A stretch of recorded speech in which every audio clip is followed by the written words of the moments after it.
¿Cómo está, diputado? Buenos días, Diego Montaño lo saluda desde el Piedra, Papel y Tinta. ¿Qué dice? Uy, justo atrás, café, me imagino que han estado trabajando a full estos días. Hay que recargar pilas y con un buen café boliviano. Muy buenos días, Diego. Sí, estoy recargando pilas. La sesión terminó esta madrugada como a las 5 de la mañana. Llegué casi a las 6 a mi casa en Achumani. He tenido varias entrevistas en la mañana, o sea que ahora me agarraron a medio camino. Y si me permites el corte comercial, estoy en el hermosísimo Café Típica de aquí de la plaza de Obrajes, De que me he Obraje. prestado el ambiente. Me bajé del Trufi porque no alcancé a llegar a la asamblea, porque obviamente estamos preocupados de que en cualquier momento se podría reanudar la sesión y la votación de los contratos con el litio. Querido Diego, si me permites, quisiera hacer un paréntesis para un brevísimo comentario sobre la caricatura de Al-Azhar, ¿no? Cuando dice, vamos a privatizar todo, dice otro candidato disponiendo de lo ajeno. Me parece que la caricatura linda, pero el concepto está pero muy equivocado. Eh, el, Comúnmente dicen que la empresa pública es de todos, es de la gente, es del pueblo, pero el pueblo y la gente no se entera. Y los políticos creen que es su empresa propia y la manejan para sus propios intereses. Corrupción, ineficiencia es la marca de las empresas públicas y por eso siempre terminan deficitarias. Entonces, cuando uno habla de privatizar una empresa es parar la hemorragia, porque le quita plata al pueblo. Primero ya le quitó en la inversión inicial y luego todos los meses le quita plata porque son deficitarias. Entonces, de los bolsillos de los contribuyentes hay que poner plata para que funcione esa empresa pública para beneficio de quienes los manejan. Entonces es justo al revés. Quienes disponen del ajeno es quienes les gusta y quieren mantener las empresas públicas. Ahí cierro el paréntesis con relación a la caricatura, estimado Diego. No, gracias, diputado. Siempre es bueno escuchar su visión, su mirada respecto a todos los temas. Uno de los temas, y a propósito de empresas públicas y de recursos naturales, es el del litio, que ayer justamente tuvieron una sesión bastante atropellada en la Cámara Baja. No pudieron entrar en debate, pese a que había una insistencia de parte de la directiva, una intención de que se empiece a votar y a aprobar este contrato con la empresa china CBC. Finalmente, la oposición o las oposiciones no permitieron que se llegue a este punto. ¿Cuándo se va a reanudar la sesión? Usted dice, sospechan que cualquier momento pueden reactivarla. Exactamente. Eh, Hagamos un poquito de memoria retroactiva de cuándo comenzó esto. Exactamente el 2 de febrero se trató este proyecto de ley para aprobar el contrato de litio con esta empresa china CBC en la Comisión de Economía Plural. Ahí el oficialismo, el gobierno llevó sus grupos de choque y realmente estaban hostigando a quienes no estamos convencidos de ese contrato. Y ahí se hizo un cuarto intermedio también en la comisión, y no sé si recuerdas porque fue muy visto por la prensa. Llamaron intempestivamente a las 9 de la noche a reanudar la sesión en la comisión, y lo que es peor, no solamente no nos avisaron a los de oposición, sino que cuando nos enteramos y quisimos entrar, había policías en la puerta del Parlamento, de la Asamblea Legislativa, que no nos dejaba entrar. Se armó todo un escándalo. Finalmente, con mucha maña y después de varias horas de cazar, lograron aprobar con una mayoría apenas y con votos de José Carlos Gutiérrez, de Creemos, ¿no? Y de Pedro Coro, que es un diputado del ala evista, que también los evistas se enojaron mucho con él. Con esos dos votos lograron la mayoría mínima para aprobarlo en la comisión. Y a raíz de esta forma se generó todo una reacción en la sociedad, no solamente en Potosí, el Comité Cívico, Concipo, sino en general y en redes sociales, de la gente muy preocupada y a la vez muy indignada de la forma en que se pretendía aprobar estos muy polémicos contratos. Pues mira, esto sucedió en febrero y las semanas y meses siguientes hubo mucha polémica al respecto. Y el día de ayer nos quisieron sorprender, ¿no? Convocaron a sesión y este es el primer punto en el orden del día, sin ningún consenso previo con nadie. Llama también la atención que no había nadie de la oposición en la directiva. Para que la gente que nos escucha sepa, la directiva está compuesta por 7 miembros, mira ahí, ¿no? Y se ven unas sillas vacías. 4 miembros son del oficialismo, del bloque de mayoría se llama, y 3 miembros de la oposición. ¿Quiénes son estos 3 miembros? La segunda vicepresidenta, Toribia Lero, que ahora es candidata de la Alianza de Samuel, no estaba. El tercer secretario, José Maldonado, que también es candidato, pero de la Alianza de Tuto, tampoco estaba. Y tampoco estaba Óscar Michel, que es de Creemos, que también creo que, no sé si es candidato o no, pero es de la Alianza de Samuel.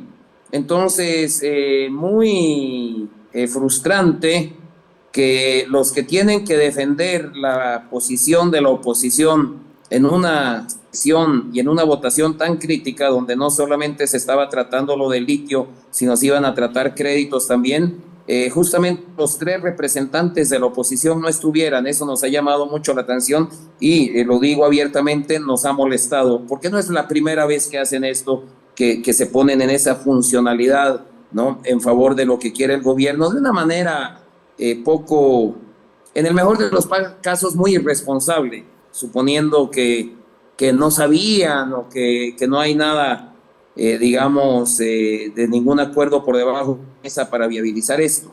El hecho es que la discusión, el debate fue larguísimo, comenzó la sesión a las 10 de la mañana y de ayer, 3 de esta madrugada, decide el presidente Omar Yujra llamar a votación y hacerlo por escrutinio. ¿Qué quiere decir? Votación secreta. En medio de todo el debate había muchos rumores, como lo hubo aquella la comisión, de que estaba corriendo mucho dinero para comprar los votos. Entonces exigíamos mucho una votación nominal, para que la gente que nos escucha entienda con claridad. La votación nominal es, llaman lista a cada uno, cuando llaman tu nombre te paras, votas a favor o en contra públicamente a voz viva y tienes hasta 3 minutos si quieres usarlos para justificar tu voto. Pero Omar Yujra prefirió el voto por escrutinio, que es entrar a una casetita, ¿no? Y en secreto votar, doblar tu voto, que nadie se entere y depositarlo en las urnas. Obviamente nosotros reclamábamos que este método de votación era simplemente para encubrir quienes que estaban vendiendo su conciencia, vendiendo su voto, porque si era un voto de convicción a favor, digamos, de alguien por parte de alguien de la oposición, pues que tenga la valentía, los argumentos, la convicción de decir por qué quiere aprobar ese contrato. Entonces ahí se suscitó una protesta para no permitir que entren, ven esas 2 casetitas que hay Sí, al lado bueno, de la testera. ahí la están bajando. Entonces, creo que justo aparezco yo ahí doblando la casetita y me senté encima. Ah, ese es para usted, no lo habíamos permitir. reconocido. Yo iba a decir quién es, no lo había reconocido. Ahora, diputado, esta no es la primera vez que hay una sesión acalorada, no es la primera vez que los medios, incluyéndonos, titulamos como bochornosa sesión. Y la pregunta es... Realmente soy yo, sí. del oficialismo. La pregunta es, diputado, ¿es esta la nueva tónica de la política? ¿Por qué se ha llegado a un punto en el que en el Parlamento no se parla, sino se grita, se lanzan objetos, tienen que haber paraguas, guardias de seguridad, todos los funcionarios salen ahí con resguardo para que no agredan a la directiva? ¿Qué pasa, diputado? Lamentablemente, Diego, no es la nueva tónica, es la tónica de toda esta legislatura. Cuando el MAS tenía el rodillo, era la mayoría permanentemente hacía este tipo de abusos. Pero estos abusos se incrementaron cuando perdió la mayoría.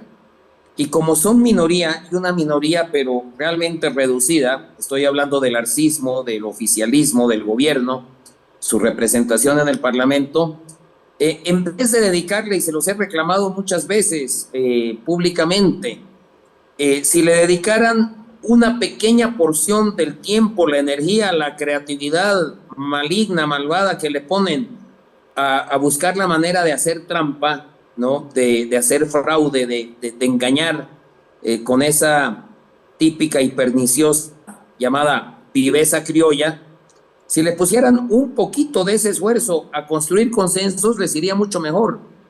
Al Parlamento le iría mucho mejor y consiguientemente al país le iría mucho mejor. Pero no, siempre intentan hacer la trampa y últimamente les va mal. No logran hacer la trampa porque uno, ya conocemos sus mañas, entonces ya, por ejemplo, cuando ya sabíamos que nos iban a llevar al voto secreto para poder encubrir los maletines negros, figurativamente hablando, ¿no? Las conciencias que compran, las coimas que pasan para comprar los votos que les valen. Había dicho que nos íbamos a poner ahí para pedirle entrada y bueno, ahí ya se me ocurrió a mí bajar cassette, sentarme encima de ella, porque es un abuso. Hay otra cosa que es muy importante que la gente sepa. El presidente de la Asamblea no tiene ninguna potestad, de acuerdo al reglamento, para decidir la forma de votación. Esa es una potestad del Pleno de la Asamblea, es algo por lo que se debería haber votado. La forma, suena redundante, pero la forma de votación debería haber sido decidida por la mayoría del plenario. Y lo otro, insisto, no había en la directiva nadie de la oposición. Y esto es un reclamo abierto que le hago a Toribia Lero de la Alianza Súmate, de la Alianza, un terrible lapsus, de la Alianza de Samuel, ¿no? José Maldonado de la Alianza y Oscar también de la Alianza de Samuel. ¿Por qué no cumplen con su responsabilidad de representar a la oposición en la directiva, en la estera, sobre todo en casos tan críticos como el que se discutía anoche, ¿no? Entonces, justamente por todos estos abusos y la falta de representación que teníamos en la testera, que, insisto, es algo que no es una cosa menor, tendrán que dar las explicaciones por tamaña irresponsabilidad, por decirlo menos, pero que tuvimos que recurrir, como en otras ocasiones, a evitar el abuso, evitar la violación del reglamento, evitar la violación de la pata, y que digamos, con acciones hecho, lamentablemente. Bien, nosotros tenemos conocimiento, por ejemplo, en el caso de Toribia Lero, que tenía una agenda, estaba cumpliendo en el departamento de Cochabamba, en un foro justamente. No, es que renuncie vicepresidencia y que ponga otra persona. Bien, estamos teniendo algún problema con la conexión, pero sí hemos entendido que que habiliten a sus suplentes, en todo caso, o que renuncie, decía Miguel Roca. La pregunta es, diputado, hoy se va a reanudar la sesión de la Asamblea Legislativa Plurinacional, que también tuvo problemas el miércoles en la sesión por la votación. Esta vez era la votación electrónica, o sea, parece que ni por escrutinio ni la votación electrónica son herramientas muy transparentes, por lo menos así lo entienden. Ayer hablábamos con Enrique Urquidi y decía que esa era cuestionaba bastante lo del tema de la votación electrónica. ¿Qué se espera para sí, porque hoy es una en la caja Asamblea? negra. Nos piden que apretemos un botón y luego te muestran un cuadrito del resultado. No te dicen quién votó cómo. A ese cuadrito. Y además, Choquehuanca lo hizo hacer tres veces resultados, ¿no? Entonces, imagínate, voten y ¡pum! Lo único que te muestran es eso. Nadie se entera quién votó cómo. Y lo que nosotros insistimos es que la votación tiene que ser pública. Cada quien vote como mejor vea, en conciencia. Obviamente, el drama es que hay muchos que subastan su conciencia. Entonces, el pueblo, la opinión pública, los ciudadanos tienen derecho a saber cómo están votando sus representantes, sus diputados. Yo siempre he hecho público mi voto. Cuando quieren hacer secreto, inmediatamente lo publico en mis redes sociales. Y no soy el único, somos muchos los que lo hacemos. Y justamente quienes no publicar su voto quienes no pueden explicar. Y eso los hace sospechosos de tener tratos por debajo de la mesa, tratos oscuros y poco éticos, presumiblemente. Diputado, ¿cuáles los ánimos para esta reanudación de la Asamblea Legislativa Plurinacional, de la sesión de asamblea que será en instantes, diríamos, nada más? Bueno, primero, pese al cansancio físico, porque hemos dormido a las 2, 3 horas quienes han podido, como digo, yo estoy en camino al centro, hice la escala técnica aquí en Obrajes para poder tener la entrevista y gracias a Café Típica por su hospitalidad prestarme esta salita. Pero los ánimos, miren, tenemos un ánimo constructivo de construcción de consensos. Le hemos planteado al oficialismo muy formalmente la ley de carburantes. El problema más agudo de la economía y de las familias bolivianas es la escasez de carburantes, que se da también a su vez por una escasez de dólares. Pero entonces digo, no nos pidan créditos para que seguir dándole esos dólares baratos a 6.96 a YPFB para que lo sigan despilfarrando, rifando en su esquema de corrupción y de ineficiencia. La ley de carburantes lo que plantea es quitarle el monopolio a yacimientos, abrir irrestrictamente al sector privado toda la cadena de suministro, desde la importación, el transporte, el almacenamiento y la comercialización de carburantes. Luego quitarle todos los impuestos a esa cadena. ¿Qué sentido tiene que con una mano cobras impuestos para con la otra disque pagar subvención? Es un absurdo. El otro absurdo es que hay que eliminar de sustancias vinculadas al diésel y a la gasolina. Es un absurdo que un producto de primerísima necesidad que todos los bolivianos consumimos todos los días esté en este régimen. Eso es más corrupción y más ineficiencia. Y digamos, el cherry en la torta de este proyecto de ley es un esquema de subasta de los dólares provenientes de créditos o de las exportaciones del gas, digamos, de los dólares del gobierno, ¿no? El Banco Central no se los puede dar a 6.96 a yacimientos para que los siga rifando. Los tiene que subastar, pero es una subasta que no pregunto quién me da más bolivianos por este dólar, sino yo ofrezco este dólar a 6.96 y se lo entrego al que me ofrezca la mayor cantidad de litros de diésel y gasolina a cambio del dólar a 6.96. Eso genera competitividad, genera eficiencia y eso nos va a permitir tener diésel y gasolina por debajo de los 5 bolivianos sin subvención y obviamente es útil. Y esto es una solución de fondo. No necesitamos esperar a que cambie el gobierno para comenzar a darle las soluciones a la economía y al pueblo boliviano que necesitan con urgencia. Diputado, gracias por hacer esa escala técnica en Obrajes. Nos decía, se bajó del Trufi para justamente tener esta entrevista. Gracias por cumplir con el compromiso con nuestro medio. Lo vamos a estar esperando acá en nuestros estudios en otra oportunidad para hablar de a ver qué es lo que finalmente vaya a ocurrir en la Asamblea o en la Cámara de Diputados. Lo dejamos disfrutar de su cafecito y que cargue pilas para la sesión de más tarde de la Asamblea. Gracias, diputado.